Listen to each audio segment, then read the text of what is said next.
કરીશું દેશનું રાજકારણ. વાત કરીએ ભાજપના નવા કાર્યકારી અધ્યક્ષની.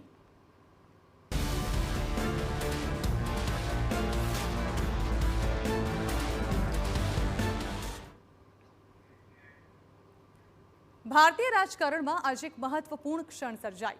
બિહારના યુવા નેતા નીતિન નબીન દિલ્હી પહોંચ્યા અને સીધા ભાજપ મુખ્યાલયમાં કાર્યકારી રાષ્ટ્રીય અધ્યક્ષ તરીકેની જવાબદારી સંભાળી છે. ફૂલોનો વરસાદ, ભારત માતા કી જયના નારાઓ અને ટોચના નેતાઓની હાજરીએ સ્પષ્ટ સંકેત આપી દીધો છે કે આ માત્ર નિમણૂક નથી, પરંતુ ભવિષ્યની મોટી તૈયારી છે.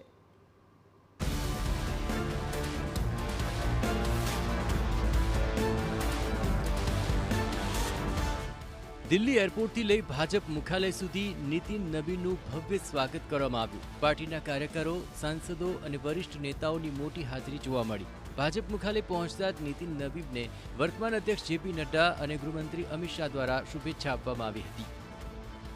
कार्यकर्ता हैं, संगठन समझते हैं, 5 बार के विधायक हैं, मंत्री भी रहे हैं, कई प्रदेशों के प्रभारी भी रहे हैं छत्तीसगढ़ सहित. तो आज उन्होंने जो अपने काम से अपनी जगह बनाई है, उस कारण पार्टी ने एक कार्यकर्ता को सम्मान दिया है. આ નિમણૂક માત્ર એક પદ નથી, પરંતુ એક સ્પષ્ટ રાજકીય સંદેશ છે. ભાજપના ઇતિહાસમાં બીજી વખત કોઈ નેતાને કાર્યકારી રાષ્ટ્રીય અધ્યક્ષ બનાવવામાં આવ્યા છે. 2019માં આવી જ જવાબદારી જેપી નડ્ડાને સોંપવામાં આવી હતી, જ્યારે અમિત શાહ ગૃહમંત્રી બન્યા હતા. એ જ મોડલ હવે નીતિન નબીન માટે પણ લાગુ કરવામાં આવ્યું.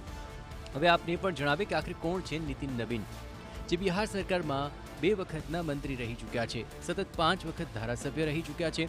તેમના પિતા બિહાર ભાજપના સ્થાપક સભ્યોમાં સામેલ હતા. સંગઠન અને વિચારધારાનો 2 પેઢીનો વારસો તેમને મળ્યો છે. આરએસએસ સાથે વિચારધારાત્મક સંકલન રહ્યું છે. યુવા ચહેરો છે અને લાંબા સમય માટેની રાજકીય તૈયારી છે. માહિતી અનુસાર નીતિન નબીનના નામ પર આરએસએસની પણ સહમતિ છે. 16મી ડિસેમ્બરથી શરૂ થતા ખર માસને કારણે ઔપચારિક ચૂંટણી પ્રક્રિયા થોડી મોડે શરૂ થશે. મકર સંક્રાંતિ પછી ભાજપના નવા રાષ્ટ્રીય અધ્યક્ષ માટેની પ્રક્રિયા શરૂ થવાની શક્યતા છે. ભાજપે દેશભરમાં 37 રાજ્ય અને કેન્દ્ર શાસિત પ્રદેશોમાં સંગઠન ચૂંટણી પૂર્ણ કરી લીધી છે.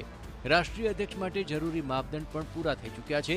એટલે રાજકીય સંકેતો સ્પષ્ટ છે કે નીતિન નબીનની નિમણૂક થયા બાદ તુરંત જ પાર્ટીએ બિહાર ભાજપ અધ્યક્ષના નામની જાહેરાત કરી.